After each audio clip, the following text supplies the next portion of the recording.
कीमत से बड़ी कोई कीमत नहीं। जैसे खुसरो अपने गुरु निजामुद्दीन औलिया की चरण पादुकाओं के लिए अपना सर्वस्व निछावर कर देता है, क्योंकि उसे गुरु के चरणों की महत्ता पता थी। संसार में और इंद्रियों के विषयों और विकारों में रह रह करके और जीते जीते हमारी बुद्धि इतनी जड़ हो जाती है कि चैतन्य स्वरूप जो परमात्मा सर्वव्यापक सब रूपों में उसको आभास ही नहीं होता। अनहद सुनो बट भाग्या, उस अनहद नाद को सुनो जिसको सुनने से सब सकल मनोरथ पूर्ण हो जाते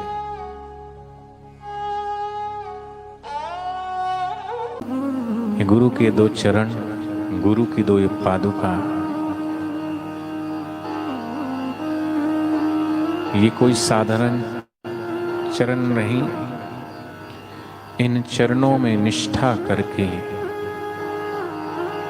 महाखजाना पाया है। खुसरो के पास तो राजा ने 40-40 ऊंट बाहर के खजाने दिए, लेकिन वो खजाना बाहर का था। सदगुरु तो महाखजाना देते हैं।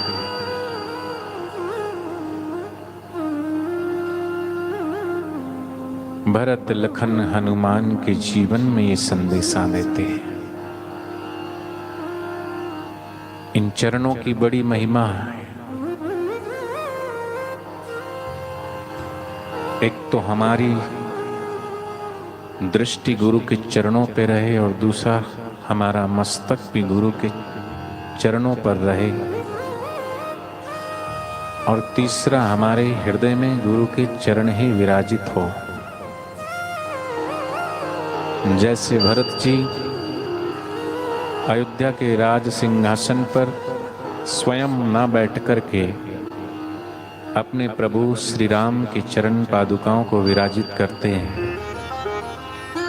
ऐसी हम सब साधक भी अपने हृदय में सांसारिक लोगों को, रिश्तों और नातों को, मेरे और तेरे को मोह और ममता में बंधे हुए सांसारिक व्यक्ति और वस्तु को हृदय में ना विराजित करें, बल्कि हम अपने हृदय में अपने सद्गुरुदेव के श्री चरणों को विराजित करें। और उनसे बड़ा कोई नहीं, और उन चरणों की कीमत से बड़ी कोई कीमत नहीं। जैसे खुसरो अपने गुरु निजामुद्दीन औलिया की चरण पादुकाओं के लिए अपना सर्वस्व निछावर कर देता है, क्योंकि उसे गुरु के चरणों की महत्ता पता थी। ऐसे साधकों को भी ये ज्ञात होना चाहिए कि हम इन चरणों में बैठे हैं। आज इस आश्रम में हम बैठे हैं, गुरु के चरण जहाँ पड़े हैं, जिथे भी वो चरण घुमावे उत्थे पत्थर भी तर जाते। जैसे अहिल्या का उद्धार पत्थर रूप में अहिल्या थी, जड़ थी, चैतन्य प्रकट चैतन्यता आ गई उसमें। ऐसी जड़ भूमि के अंदर, जड़ वस्तु के अंदर भी चेतनता आ जाती है महापुरुषों के स्पर्श मात्र से। लेकिन याद रखना, स्पर्श तो पत्थर जो गंगा जी के अंदर रहते हैं वो 24 घंटे उनके सानिध्य में रहते हैं, लेकिन भीतर से सूखे रह जाते हैं। वृक्षों की जड़ों में जो पत्थर लगे हैं, लेकिन वो भी सूखे रह जाते हैं, रीते रह जाते हैं, उनमें कभी फूल नहीं खिलते हैं।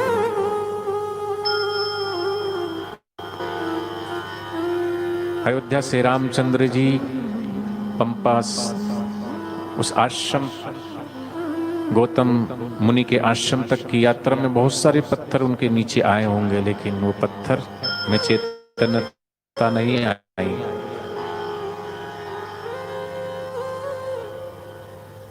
लेकिन अहिल्या को छूते ही उसमें चैतन्यता आ गई, क्योंकि संसार में और इंद्रियों के विषयों और विकारों में रह रह करके और जीते जीते हमारी बुद्धि इतनी जड़ हो जाती है कि चैतन्य स्वरूप जो परमात्मा सर्वव्यापक सब रूपों में, उसको आभास ही नहीं होता, महसूस ही नहीं होता। उसकी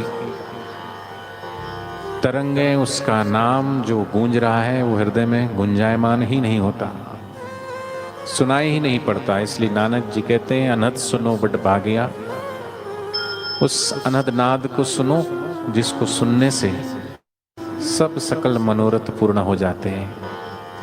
और सकल मनोरथ ये संसार की दुनियावी चीज और वस्तु नहीं, बल्कि ये परम आनंद और परम सुख की प्राप्ति सदगुरु के चरणों में बैठने से हो जाती है। और ये सब साधकों का अनुभव है कि मेरे सदगुरु के दरबार में जो आते हैं, क्या मिलता है उनकी नजरों से। नानक जी ने कहा कि नजरों से वो निहाल हो जाते हैं, जो ब्रह्मज्ञानी की नजर में आ जाते हैं। जैसे लोहे के संपर्क में कंकड़ पत्थर नहीं चिपक सकते, लेकिन चुंबकत्व जो होता है, चुंबक, उसके संपर्क में लोहा भी चिपक जाता है। ऐसी गुरु की वाणी वो चुंबक है, गुरु का दर्शन वो चुंबक है, गुरु की निकटता, गुरु की सानिध्यता वो चुंबक है, जो हमें संसार से हटा करके परमात्मा से जोड़ देते हैं, उस शांति से, उस परम आनंद से। इसलिए एक बार जो दर पे आता है बस आपका ही हो जाता है। क्या खूब आपकी प्रीति, हम धन्य आपके चरणों में। सत्संग की गंगा बहती है गुरुदेव आपके चरणों में। तो इसलिए प्रार्थना करना कि ये जो तन मिला है ये सदैव टिकने वाला नहीं है। हंसा यह पिंजरा नहीं तेरा, और ना ही ये शरीर हम हैं। ये पूर्णिमा हमको यही प्रेरणा देती है, प्रत्येक माह हम गुरुदेव के दर्शन, आश्रय और सत्संग करके, क्योंकि जोधपुर में भी कई साधक जाते हैं आज भी दर्शन के लिए पूर्णिमा को, और नहीं तो जोधपुर मंदिर की परिक्रमा करके आते हैं। जो नहीं जा पाते वो गुरुद्वार पे आते हैं, व्यासपीठ पे गुरुदेव के दीदार दर्शन करके व्रत उपवास खोलते हैं, क्योंकि ये पूनम हमें पूर्णता की ओर ले जाती है। जैसे चंद्रमा की किरणें पूर्णिमा के दिन पूरा खिल जाती है, ऐसे ही सदगुरु का ज्ञान पूरा है, ध्यान पूरा है। इसलिए कहा, पूरा प्रभु आराधिया, पूरा जाका नाम, नानक पूरा पाइए पूरे के गुणगान।